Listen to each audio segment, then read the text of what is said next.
Welcome to MyLife Chassidus Applied, episode 542. I'd like to personally dedicate this program to the sad loss and memory of a dear friend and colleague for many years, Rabbi Sholom Lipskar, the well-known and world-renowned rabbi of the shul in Bal Harbor, Florida. He's a friend, as I said, for many years. I remember in 1980, in the summer of 1980, he spent a few months in Crown Heights, and the Rebbe had told him to be involved with the people who were writing and remembering the Farbrengens, Chazara as it was called. And I was, of course, then doing the work. Became the main writer that year of the Farbrengens, that Chanukah, earlier in 1980, end of 1979, I should say. And so he would come to Chazara, and he would always come to my office every Motzei Shabbos after Chazara, and we would discuss. And it was very interesting that summer. I don't know if it was in his honor, but the Rebbe spoke very deep and profound concepts in Chassidus, especially Parsha Matis Maseh, and then Dvarim, and then again Re'eh, Tavshemem, the summer of 1980, about Simpson Kipshute, some of the rare concepts that you didn't hear the Rebbe speak about often with extreme length. I remember especially the Farbrengen Shabbos Chazain, Shabbos before Tisha B'Av that year, and the Farbrengen went till 8:05 the evening. It started at 1:30, went almost till the end of Shabbos. And the last hour was dedicated to a whole sikha about Simpson Kipshute, which is a whole discussion, Kabbalists, the disagreements about what the Al Rizal meant with Simpson. For some reason I felt that it may have been connected to his being there. The Rebbe had clearly instructed him, and he had a brilliant mind. Rabbi Lipskar did, was a global thinker, and of course a dedicated shliach. People know the story. He went down as a shlichus, started a school, and that he was passed on to the Chabad organizations in Florida when he moved to the next stage of his career, where he began a small shul. I remember inviting me for a Shabbos, a storefront, which would then become the classic The Shul, Bal Harbor on Collins Avenue, which has recently expanded. So much can be said. I just felt, on a personal note, the sense of dedicating this program to him, to his family. They should all be consoled. Literally, it just happened yesterday. And may we only hear good news and only simchas, and may be reunited with all our loved ones and with the Rebbe, with all the Rabbeim, in the spirit of MyLife Chassidus Applied. So with that, maybe fittingly, we're now entering into the week of Parsha's Acharei Kedoshim, which central theme, as we shall discuss, is all about Kedusha, holiness, sanctification of God's name, sanctification of God, sanctification of our lives. And we'll discuss that. It's also, we're in the month of Iyar, of course, and we are also middle of Sfiras Omer, counting the Omer. So many questions coming in related to those themes, as well as other more timely issues around Israel, around events of today. So let's review and discuss this, we'll call it content-packed program. Good opportunity to announce that anyone who's, if you haven't been to this program before, if you have been, ChassidusApply.com is a website where you can find a forum and submit any question completely anonymously. Nothing's off limits, nothing's taboo. All questions are addressed. Just we're backed up a bit because there are many more questions that come in than time allows. But thank God, we move forward, we forge ahead. And I continue the program, literally generated and fed and triggered by your questions, comments, and feedback. You can also find other resources there. Additionally, we have recently launched SimonJacobson.ai, where you can have a virtual conversation with me or a chat, either way. And it really is the repository of all our content, but within the artificial intelligence that allows it to understand the methodology and the approach. Just to give one example, something I spoke about here in MyLife Chassidus Applied, someone had asked the question a while back whether it's appropriate to listen to the Rebbe on double speed Today with YouTube and other tools of technology, you can listen to a recording in double speed. So my response was, you could technically do it, but it's not respectful. Rebbe, listen to me double speed, no problem. Even triple speed, quadruple speed, if there's such a thing, if you can follow along.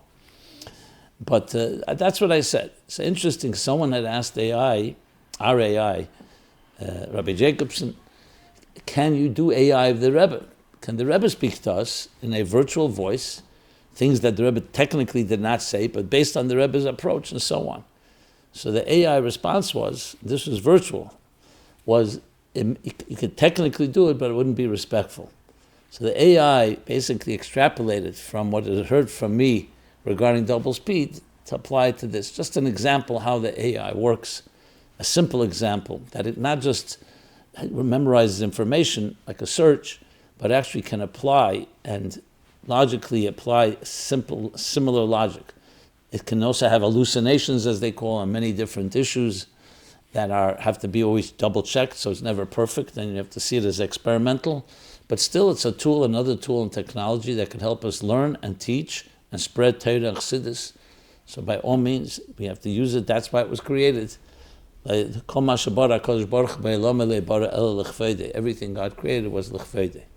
Okay, that was a little housekeeping, but as well as, I guess, some content as well, understanding how there's a lakus in everything, and everything should and could be used towards godly purposes. So with that, let us go into the themes of this week. Let's go in order. We'll start with the Parsha. So as the Alter Rebbe said, Daf leb mit der Zeit, we have to live with the times, and when asked to explain, the Mittler Rebbe explained that meant live with the Parsha that we read in those times. If you think about it, even though it's something those that are familiar with have become over-familiar with, so to speak, but you think about it, it's really a very powerful concept. Because we all live, time moves on every week, every month. Every week has its 7 days in the week. Every day has its hours and minutes and seconds. So time, so how do we fill this time? So there's, of course, our existential needs, of things of eating and sleeping and drinking and so on and so forth. There's work we need to do. And there's the different avodas that we do, whether it's davening, learning, tzedakah, and so on. But there's an additional element. If you want to understand what time you're in, what's the energy? Time is energy. It's like a spiral. And to understand that the Parsha of the week is the corresponding so-called blueprint for the time, because it's talk about Raisa Bara Alma. God looked into the Torah and created the world. The world consists of time and space. If you want to know what is the focus, what is the energy, what is the vibe, if you wish, of that particular time, that week, it's the Parsha of the week. That's what the Alter Rebbe tells us. So this week, it's a combination of two Parshas, Acharei Kedoshim. And as I said before, the central theme of this Parsha is Kedusha. The Parsha Acharei Meis, of course, begins, Acharei Meis Shnei Bnei Adan, talking about the events that happened a few chapters back in Shmini, with the two children of Adan, Nadav and Avihu, who was so excited and passionate, as the Erev Chaim says, about the establishment of the sanctuary of the Mishkan, that they went in with such a passion. Unfortunately, it did not come out alive. And an Eish Zara, as the expression is, a foreign fire, an alien fire, a strange fire, consumed them. Which, of course, is its own mysterious story, which we'll talk about a bit. And so now, Acharei Meis Shnei Bnei Adan, how do you enter Kodesh Kedoshim? How do you go into such a sacred place? How do you sanctify yourself? Here are the halachas. Basically, the laws of how a Kohen Gadol goes in to the Kodesh Kedoshim, the Holy of Holies, on Yom Kippur, which is all about sanctification, knowing how to sanctify yourself. Nadav and Avihu were B'krevi HaKadosh. The Moshe Rabbeinu said to Adan, that your children were fulfilled B'krevi, those that Hashem said B'krevi, those that are close to me will sanctify me. So there you see right away the message of sanctification. The continuing chapter talks all about the halachas, talks many different details of how a Jew should sanctify his kadishim, v'yisum kadeshim. And of course, kadeshim, the next chapter, which goes together with Acharei, kadeshim tiyu. Why? Ki kadeshani, So a person says there's a specific mitzvah. In addition, again, to different halachas throughout the mitzvahs, throughout the Parsha that talk about this. Parsha also includes Kedoshim, includes the mitzvah of Ahavta Kamecha. Another fundamental mitzvah is Klal Gadol B'Teira, which is all part of sanctifying, how we sanctify God's name in this world.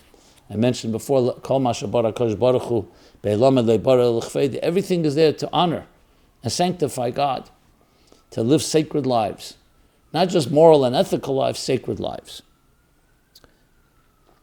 So let's first discuss exactly what that means. So Rashi says, Kedusha, Kedoshim, the word Kedusha means Havdalah, to separate yourself. But separation doesn't simply mean you're here and you separate yourself from a situation. It means to lift yourself up, to transcend, and to become a sacred person. Because we live in a mundane world, what we call chayil. Chayil, it's a mundane world. Like you say, Yimei HaChayil, the weekdays. Shabbos Kodesh. Hamavdil ben Shabbos l'chayil. That separates the holiness from the profane, from the mundane. Now, the mundane doesn't mean bad or evil, but as the Alter Rebbe explains in Tanya, it's klipas nega, which means the divine is concealed within a shell. So there's divine everywhere. When there's Kedusha, it means that divine is shining forward and less of layers that conceal it. So basically, the true reality, as Chassidus brings from Eitz Chaim, is that Ein Sof, the divine infinite light, filled all of reality. But Hashem wanted to create a world because He wanted and desired a dira b'tachtenim, a home in tachtenim, to be tachtenim. If everything is filled with divine presence, divine consciousness, there's no room for tachtenim. There's no room for azulas, altar, let alone for tachtenim. There's no room for another, for an independent consciousness, let alone tachtenim, as the Alter Rebbe explains in Perek Lamed Vov and Tanya, tachten shein tachten l'matmen, a complete concealment of the elikurs. So the tzimtzum is what Hashem employs to conceal the divine. It's also a divine force, but a divine force that conceals. From God's perspective, nothing is concealed. But from our perspective, it's a real concealment. That allows for independent consciousness. But now the job is to sanctify that consciousness, to sanctify that reality, not to leave it in a state of tachten and concealment. And that's essentially what Kedusha is. So the Tzimtzum itself creates a world, but we call it a world of chayil, a world of weekday, of mundane. The mundane, however, is concealed. The divine is concealed within it. Our job is to reveal and expose and uncover and unleash the tremendous, potent divine forces within everything in existence, in the food and drink and every mundane activity that we do. Chulin altaras hakedesh, to take the mundane and do it in a holy and sacred way. B'chol derechecha de'eyu, in all your ways you should know God. Chol masecha l'shem shemayim, all your actions should be toward the sake of heaven. L'chvede, purpose of God. And of course the mitzvahs themselves are mitzvahs kedusha. Asher kedushanu b'mitzvahs v'tzivanu. Baruch atah, we bless Hashem for sanctifying us with His very mitzvahs. So mitzvah itself is mamish kedusha. Kol derechecha de'eyu is taken divrei reshus chayil, things that are not, God forbid, prohibited, but also not kedusha yet, and directing it toward holiness. So there's many ways we do it. Some things are actual kedusha. You write a sefer Torah. Sefer Torah is davar kodesh. You do your work, let's say your business, l'shem shamayim, doesn't make the business the same level of kedusha like kedusha of a sefer Torah, but it directs it, so therefore it elevates it, and you mekadesh it. That's what kedusha is. So in essence, you could say it embodies and personifies the very essence of our being and our mission in this world, which is to come into a secular world, into a mundane world, a world of concealment, and sometimes much worse than that. A double and quadruple darkness. The shame gevrim bei, the wicked prosper and dominate. Mole klipas v'sitra achra, filled with negative forces, or at least concealed forces and negative forces, to the point that they cry out, Aniva avsiyeh, me and nothing else. The diametric opposite of Ened Mulvade. That only God is the reality. So you have forces that Ramish say the opposite. I'm the only reality. And in that dark world, it's our job to elevate it and ultimately sanctify it. When Mashiach Katka comes, that will be the full fulfillment of that, the realization of that. As Ruach Hatuma Avim in Haaretz, the spirit of impurity and everything that's not Kaddish, not holy, will be removed, and the world will become a world as a dira b'tachtenim, a home for the divine. And the divine, of course, therefore, a place where holiness, the whole world. Now, of course, in a microcosm, you can say, in a more focused way, that's the Mishkan and Beis HaMikdash. Which leads us to the theme of Acharei. Let's go now into detail Acharei. So, when the Mishkan was established, and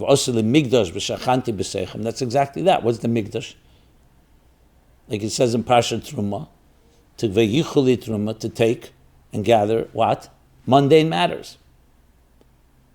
Kesev, Zov, and Necheshech, silver, gold, copper, and all the 12 and 15 different items that the Torah enumerates, materials. On its own, it's all in the gather of chayil. It's all chayil. It's all rishus. And to what? To make that Kodesh, to make that a Mikdash. When you make it a Mikdash, v'shachanti b'seichem, and I will dwell among you. And among, of course, in the physical world in which you exist, you've turned that into a Mishkan for Hashem.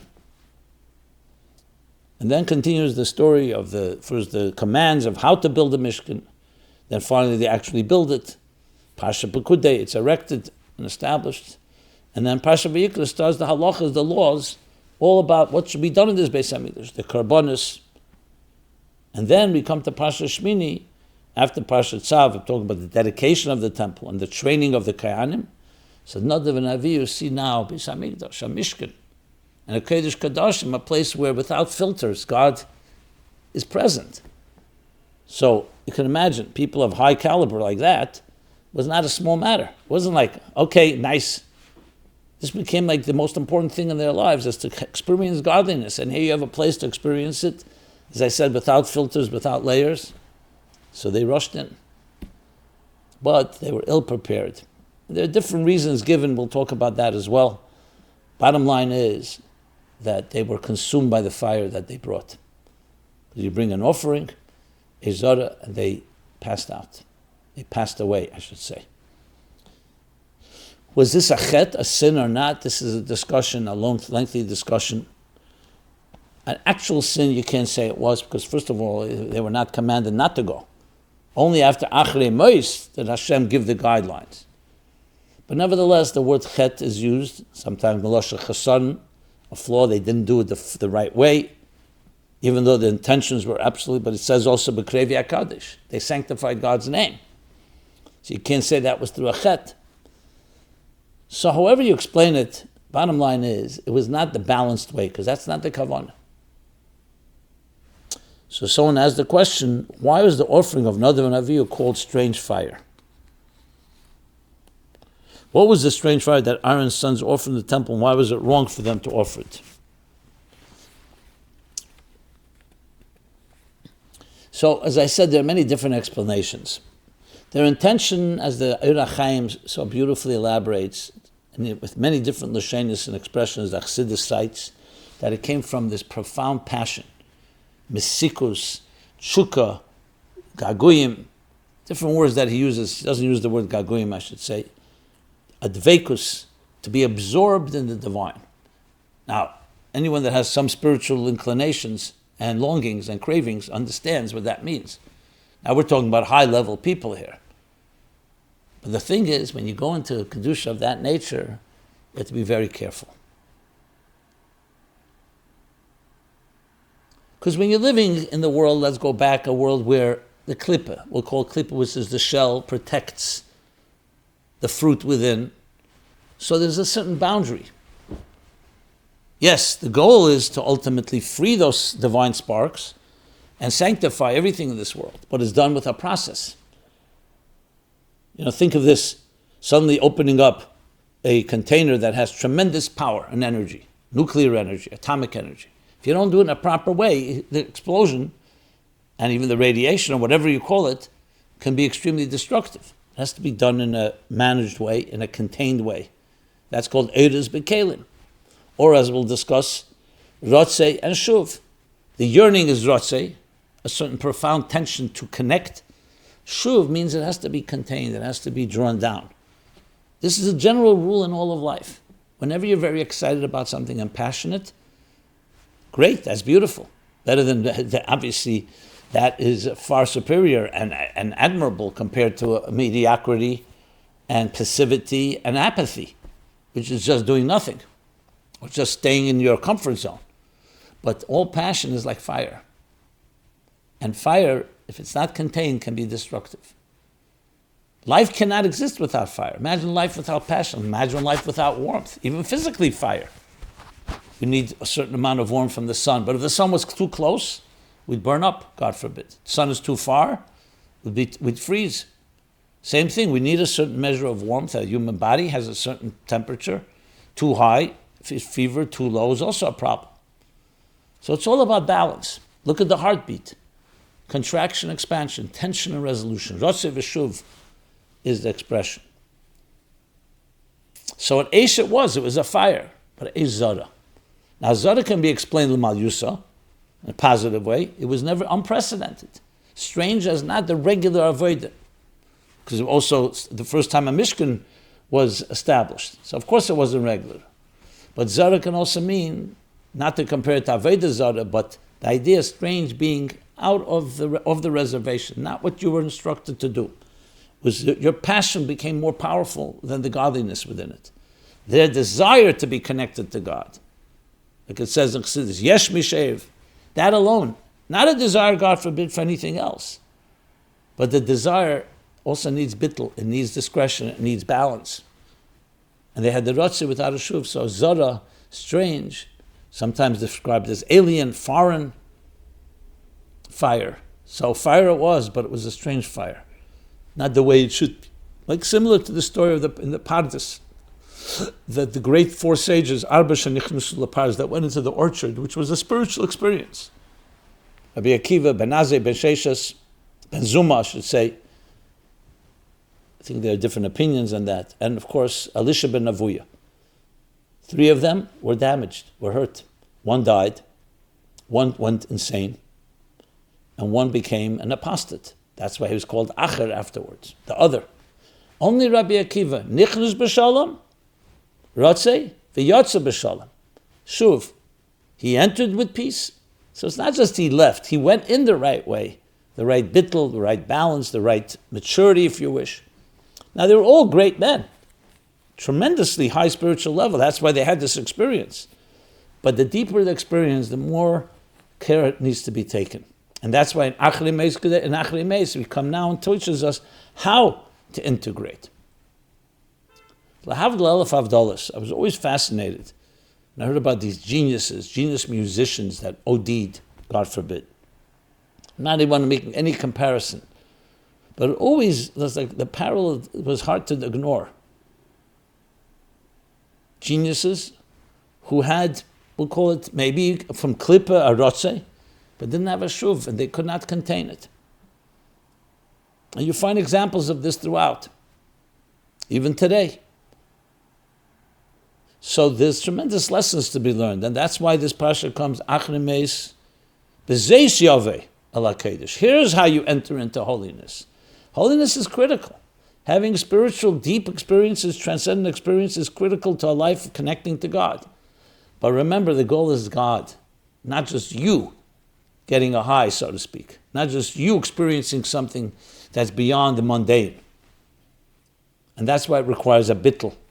And that's where the rotzo and shuv come into play. So now someone asks, can we ask Rabbi Jacobson to explain the concept of rotzo and shuv and how an imbalance of it led to the mistake that the sons of Aaron did?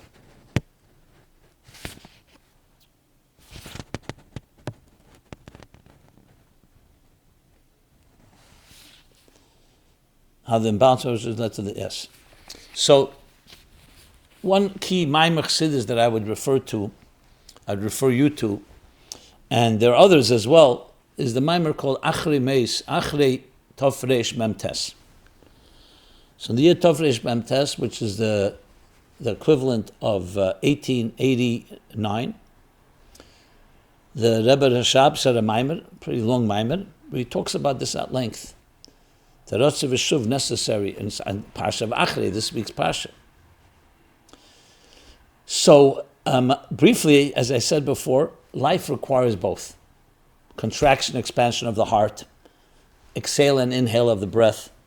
Life is about a type of a wave that has two poles, positive and negative, up and down, rotzo and shuv, tension and resolution. And all growth requires that. If the tension is too deep, the peaks are too high, that can go into anxiety. The valleys are too low, that can go into a certain deep apathy and sluggishness. So you need to have a right balance. As I said earlier, the deeper the passion, the more balance it requires. That's briefly the bottom line. So Nadav and Avihu had a tremendous rotzo. The shuv was missing. And that's why you find in Torah and Chassidus elaborates on it, where you always need the shuv. Sometimes you talk about Torah mitzvahs. So mitzvahs is sometimes compared to rotzo, and rotzo elyon of Hashem, connected to rotzo, and Torah is connected to shuv. Because one is about connecting to Hashem, one is drawing it down. Sometimes actually says the opposite as well. But regardless, we always have to have both elements. And that's the key to the right balance in life, as I described earlier, in all areas of life. And that's how you sanctify things. You sanctify them in a measured way. In simplest terms, when we educate our children, whether it's parents or educators, it's the same idea. You're teaching them. You go perhaps a little above their heads, but not too much. You have to make sure it's contained, that they are receiving it well. A good communicator, a good teacher, a good educator isn't just informed, isn't just brilliant and knowledgeable, but also knows how to tailor it and customize it to the listener, to the student, to the recipient. Erev and kelim, rotzo and shuv. And it's really the balance, the combination of both, of knowing how much to give, how to give, and give it in containers and channels that the recipient can receive, like it says in the Gemara in Tainus, erev teva ein yachem lekabel. It starts pouring rain in buckets, it can flood the fields. You need it to come in raindrops that are regulated and thus can be absorbed in the earth before the next raindrop comes. And the same is in our everyday experiences. We're in the middle of Sfiras Seimer, and we talk about chesed and gvura. Chesed is the flow. Gvura is the gas. Gvura is like the brakes. You need both. You need to give, obviously, the flow of chesed, of love and kindness, but then you need the discipline, the discretion, the measuring to make sure it's properly received, because if not, it could overwhelm. Many other applications that can be applied. V'ten l'chacham v'yechkem oid.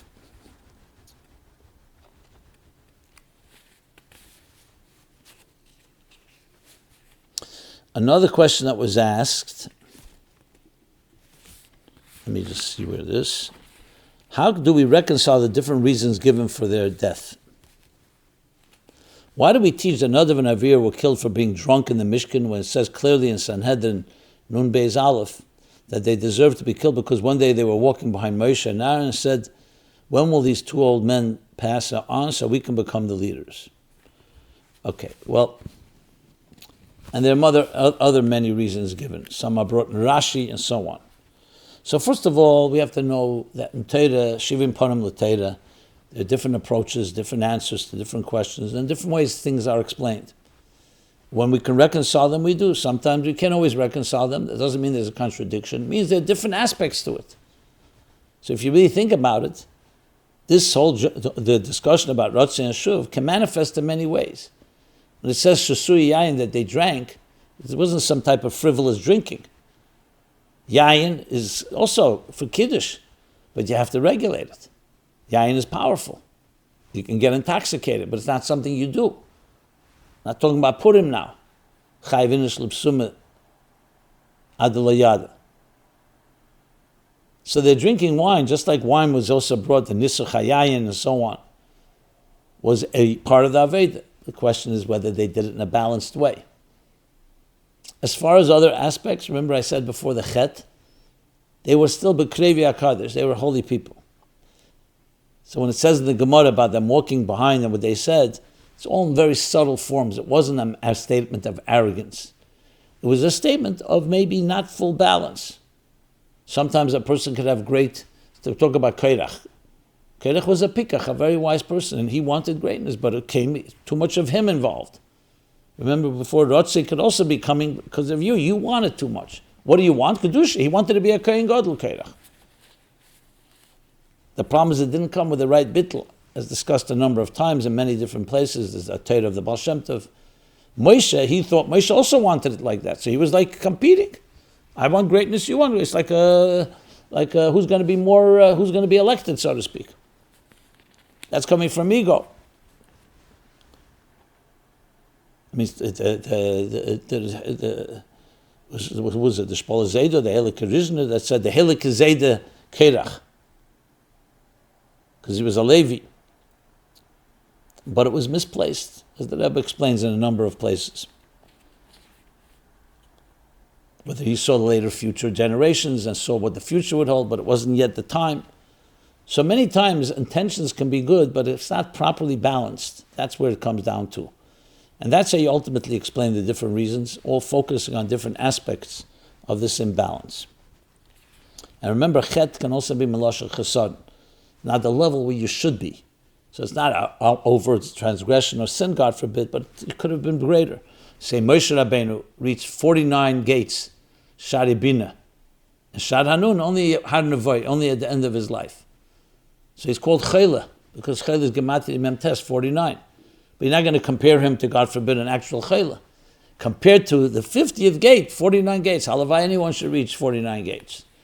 But everything is relative to the individual, and compared to that person, something could be called a chet from the word chesed, not complete, not as good as it could be. And the truth is, ein tzaddik ba'aretz asher yasser teva le'yechta. There's no tzaddik that doesn't have some flaw, because we live in a world, like he says in Tanya, in Perek Lamed Zayin, that even the greatest tzaddikim, when they come down below, cannot achieve the same level, in Giluyim, as they can in heaven, when there's no body and there's no physical world and no other obstacles in this world. Now, obviously, through the Aveda here, we reach much higher, but we're talking about Giluyim. But in Kamakemi, this is not the time to discuss that. I don't want to digress. Okay. Continuing the theme of Kiddush Hashem, let us address the following. Let's see here.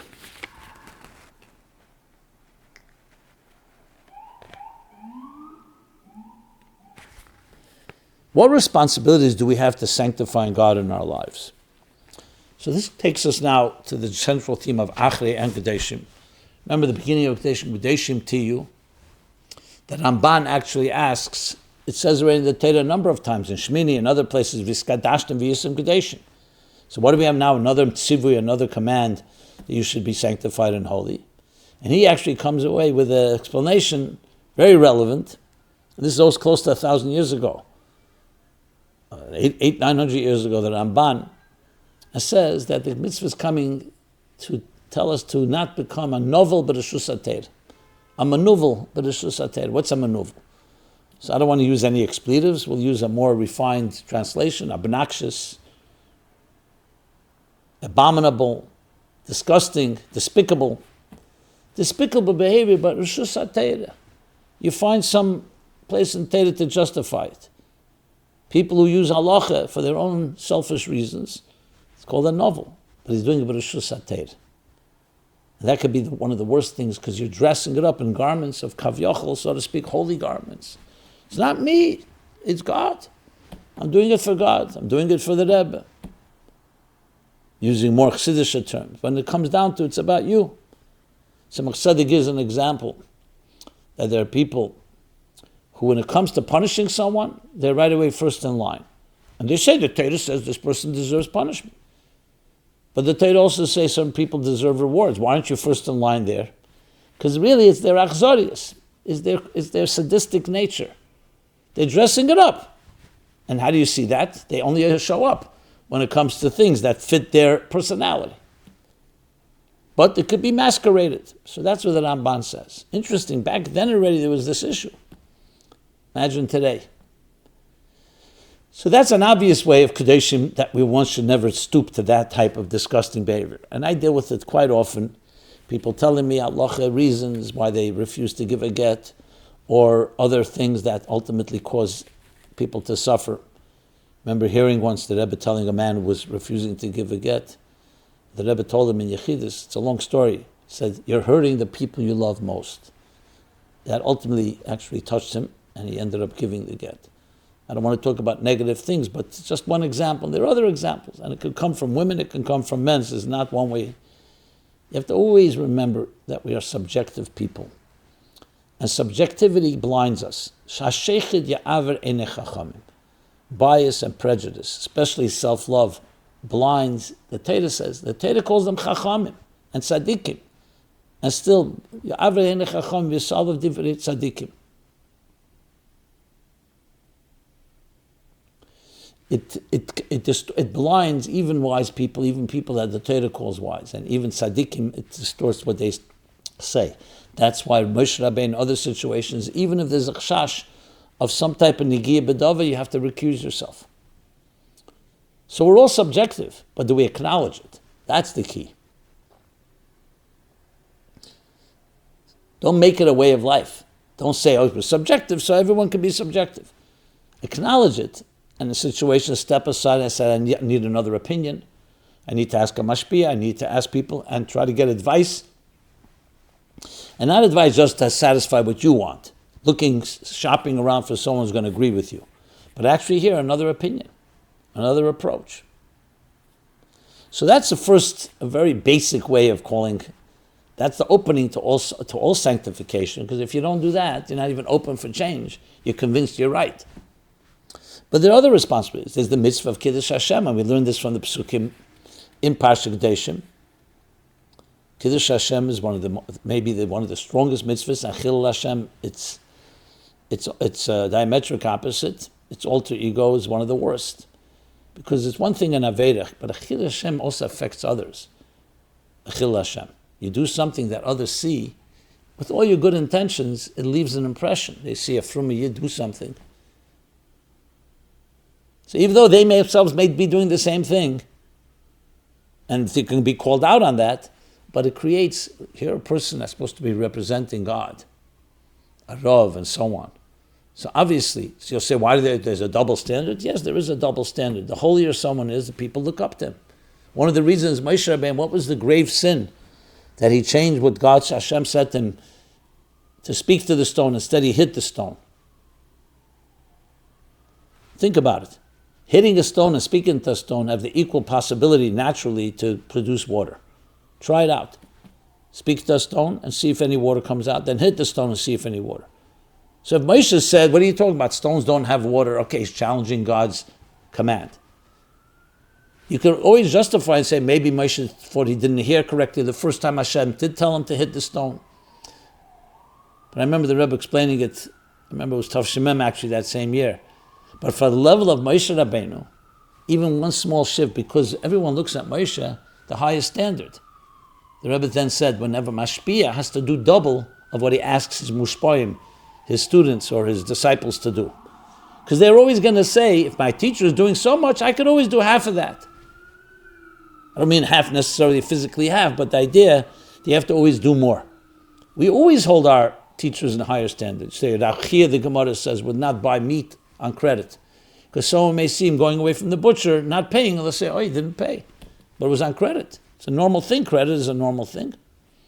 So their standards, the Rebbe brought it, I believe, but the Frierdiker Rebbe wouldn't leave. They wanted him to travel from Kostroma when they released him after the Gimel Tammuz and then to be Yud Beis Tammuz. He should travel Thursday. He asked when would he arrive back home in Leningrad. They said after Shabbos or Shabbos. But he would have to travel on Shabbos. No. The Rebbe said, well, first of all, if you start the journey on Thursday on a train, there's plenty of, you're allowed to do it. Secondly, Pekuach Nefesh. He knew that they could kill him any minute, Chas v'Shalom. Pekuach Nefesh, even Suffolk Pekuach Nefesh, Deicha Kol HaTeir. But the Frierdiker Rebbe knew that people are looking. And the communists wanted Dafka, the Bolsheviks, especially the sexist, to say, you see, the Rebbe traveled on Shabbos to save his own skin, so to speak. So even though halachically he could have found plenty of heterim, that's not Kiddush Hashem. Kiddush Hashem is Shumef, and they don't want to leave any doubt. And you'll see the higher standards. So generally speaking, it means that even if something may be permitted, what Chassidim say, the Rabbeim said, das was mitarnish, tarmenish, and das was megdaf benechnish. Not always everything you're allowed, you have to do. Kiddush Hashem is sanctifying, the highest standard of what God represents. Like this, or like the Sifri says of V'ahavtas Hashem Elokecha. To love God means shekadesh shetev al yotcha. God should be beloved through you. That when someone sees you and says, wow, this is a refined person, this is a person of God, a man or woman of God, it makes me honor God. It's like looking at a student and saying, such a student, what kind of teacher does he have? And of course the opposite is also true, God forbid. A person behaves in a way that's not proper. And someone says, what does that reflect on your God? This is a godly person, this is a person chosen by God, this is a person that claims to be God's special child. Atem tili mamlechas kainim v'gei kodesh. Great Kaddish, to be sanctified like Kehanim, holy, sanctified. So the responsibilities are very powerful, and they apply today especially, because we live in a world full of obnoxiousness and abomination and despicable behavior. And you can almost justify and say, if that person is that way, I could tit for tat.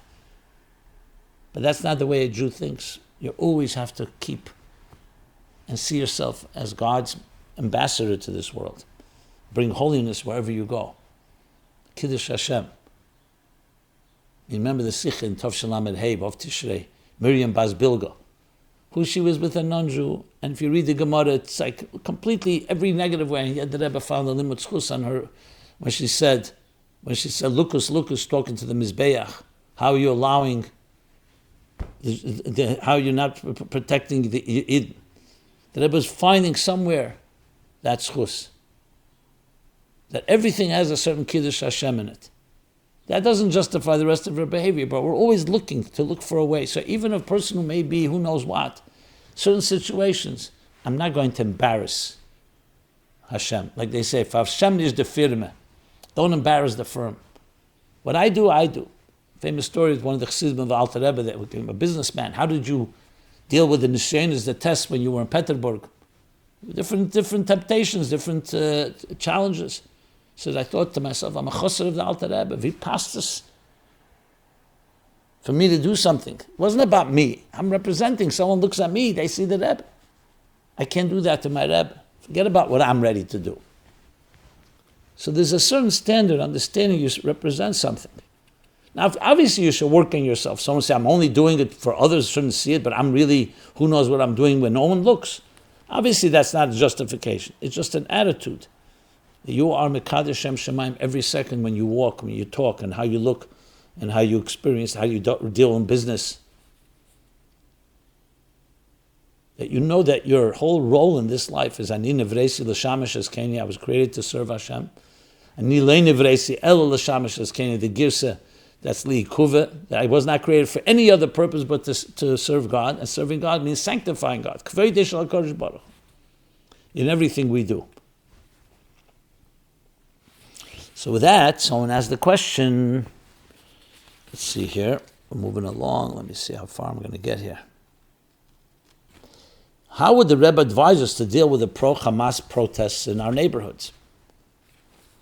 Someone added as well, based on what the Rebbe said during the 1991 riots in Crown Heights. So how would that be? That are being staged, there are also protests being staged down Crown Heights to provoke us. So I don't know if the Rebbe gave any directive then, but generally speaking, the Rebbe's approach in these things is the same thing, Kiddush Hashem. First of all, we never stoop to the level of the protesters. At the same time, we don't cower in fear and run away. We have to insist on the protection of the police. We have to insist that they don't come close to our shul. They don't desecrate. And we have to insist that everything should be enforced to the fullest level, to the fullest, highest standard of the law to protect innocent people, whether it's on campus or in a neighborhood and so on. But to become like them, God forbid, never. So I'm assuming this person is referring to different videos that were out there that shows some Yidden behaving in ways that may not have been the best way and language they use and so on. So no one's condoning that. But you put it in context. If a journalist asked me, I wouldn't just say, I don't condone that. I condemn that. I would put it in context. I'd say, 1 second here. Who provoked all this? Again, I'm not justifying that behavior. We'll get back to that in a minute. But who provoked it? People from another neighborhood coming to a shul near a synagogue and masked, threatening. So even if they didn't do anything physically illegal, you have to remember that what they're doing is hasta, is provocative. So it's true, yes, we have to live up to the highest standard, but you could understand why some people got agitated and angry. At the same time, I would say that's not the way we do it. Look, after World War II, 6 million Jews were massacred, were killed, annihilated. What did we do? Did we go protesting in the German neighborhoods? Did we blow up cafes? Forget about legal. We built families. We built a country. We built our communities. That's the way. That's the Kiddush Hashem. The ultimate Kiddush Hashem is how you behave. But that doesn't mean we go like lamb to the slaughter. That's why it's important to realize it's not about being passive. It's how you respond. Hashkim v'arev. That's what the Rebbe said. Whenever there was a challenge, the Rebbe said, wake up earlier. Hashkim v'arev. V'hem kolim aleim. And they'll disappear on their own. Wake up early, learn more Torah, bring more Kedushim, more erev. A little light dispels a lot of darkness. That's the Kiddush Hashem. So no, we never stoop and never behave the way they behave. Even though you have to put it in context. Like if a newspaper wrote about it and they just focus on the few Jews that may have responded, overreacted, if you wish. I don't want to say overreacted, may not be the right word. But said things they shouldn't have said or behaved in ways that were not exactly respectable. But you have to put it in context. Don't begin with that. And the Crown Heights riots talk about that. I remember that vividly. The way the newspapers covered it was like as if the Jews killed a black and the black killed a Jew, Yaakov Rosenbaum. 1 second. The killing of the black was a tragic accident. And the other was a deliberate murder in cold blood. They forgot to mention that, made it like it's morally equivalent. Like saying Israel attacked Hamas and Hamas re-attacked them. That's already false. I actually wrote an op-ed for the New York Times about it. They wouldn't publish it. They didn't publish it. It's clarifying. I saw that night. I was here in Crown Heights. I saw what was going on. So there are ways of how we fight, and we do fight. Yaakov Avinu prepared through prayer to meet Esav, through tefillah. He prepared appeasement, a bribe to appease him, and prepared for war. Thank God, we only need the first two. War is last resort, but it doesn't mean we will not fight back if we have to. So I think that covers it all, but even fighting also is done with a certain dignity. The halacha is the laws around how you fight an enemy. The highest standards. Look at how the Tzahal. Doesn't mean there aren't abuses, there aren't mistakes, and there are, humans are humans. But the standards, no one has standards like we have standards. Just one example in halacha, that even if it's your enemy and you surround their city, you're supposed to leave one side open so they can escape. Show me one army that does that. You surround your enemy, you surround them and you try to destroy them completely or complete surrender. Because at the end we always want peace. However, unfortunately, the only way to peace sometimes is through strength. You have no choice but defend yourself. Okay. Are the Jews who marched supporting Hamas terrorists part of the erev Rav? Okay, that takes this to a higher level. The temperature rises, as they say.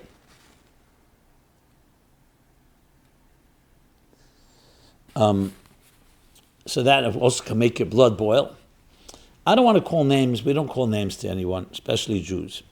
I'm saddened, yes, even angered when you see that. But at the end of the day, it's complete ignorance. They've been brainwashed, distorted, think they're doing something right. I've spoken to individuals like that. Some of them, you can't talk to them. They look like they were drugged, completely convinced of something that has no basis.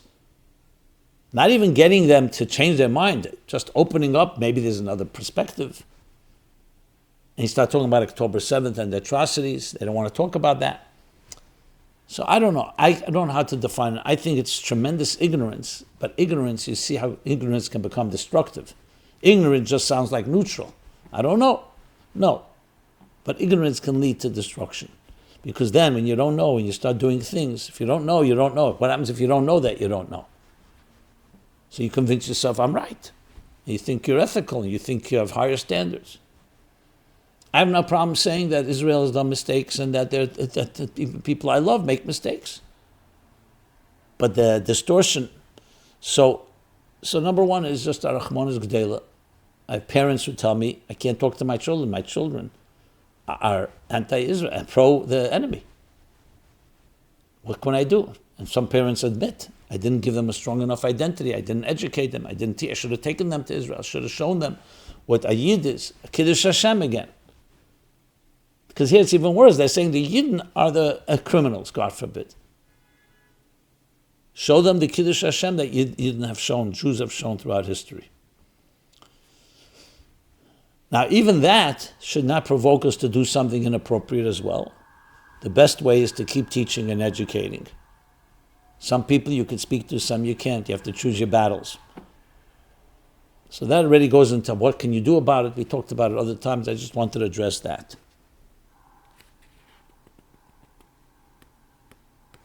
Someone else wrote a question that was a while ago. Well, I'll address it since it's still relevant.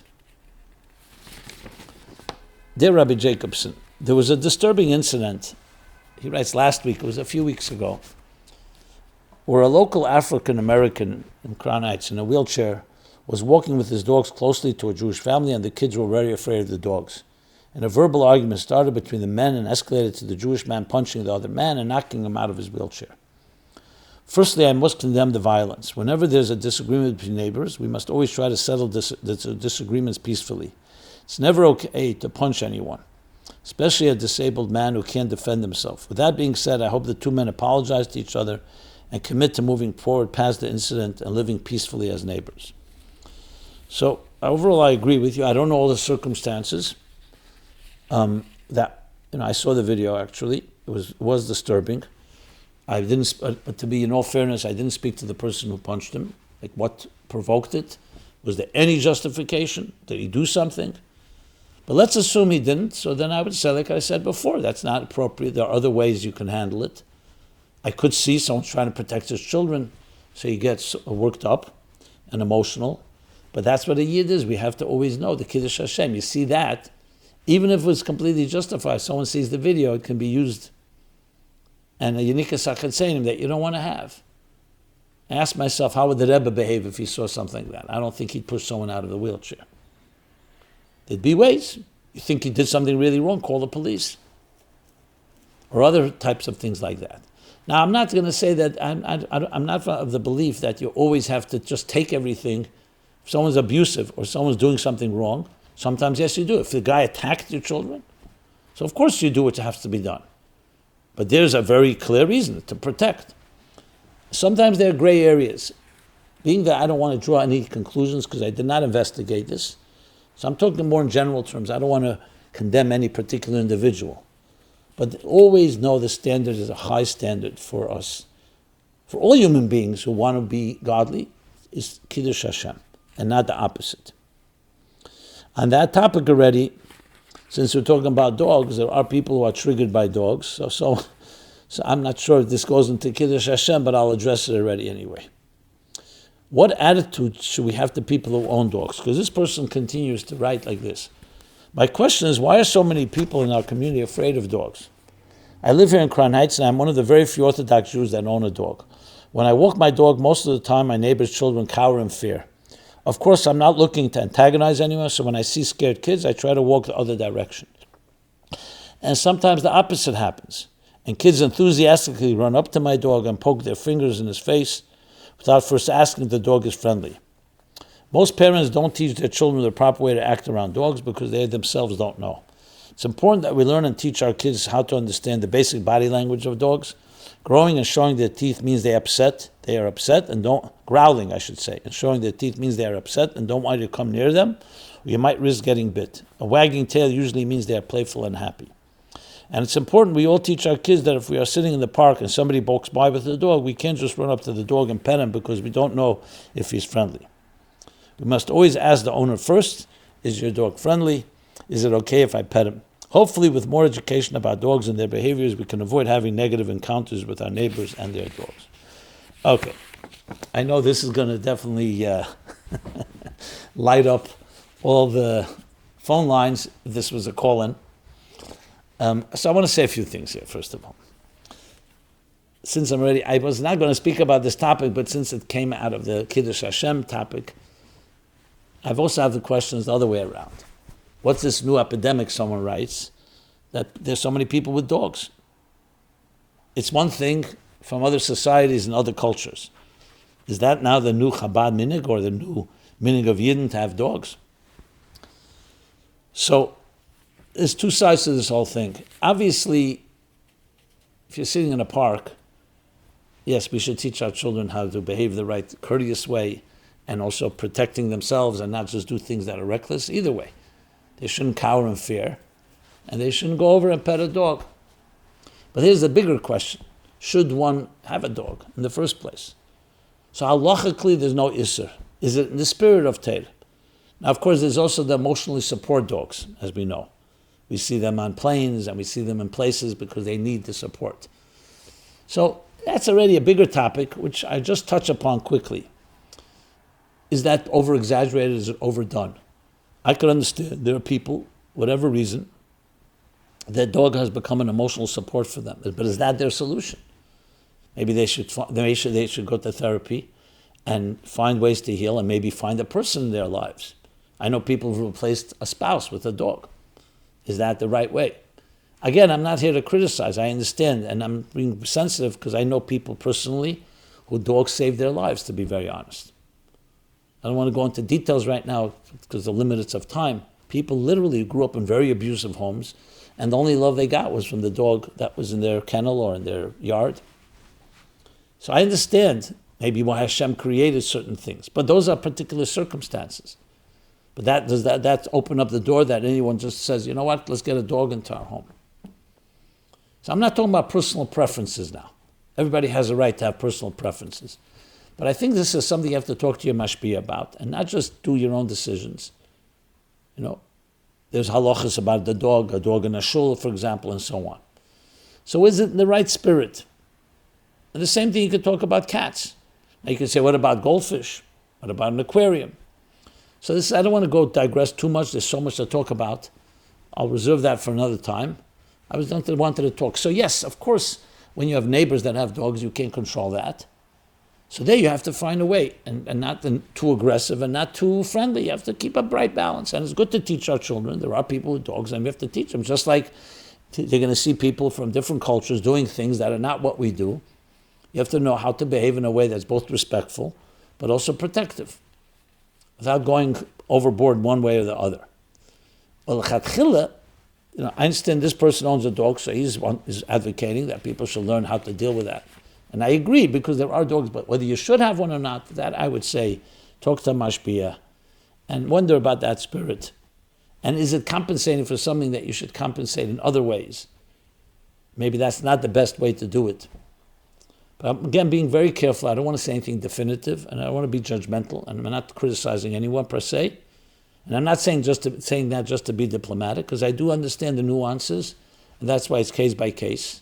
But I wanted to lay out, and for open-minded people, we have to look at all the aspects of it.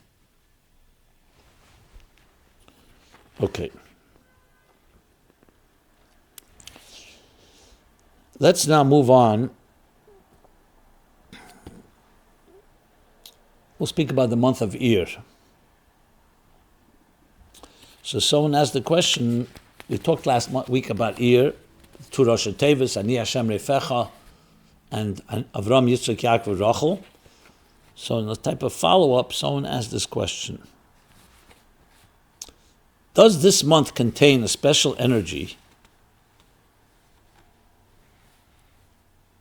because it's the only month where every day of the month has the time-bound mitzvah of counting the Omer.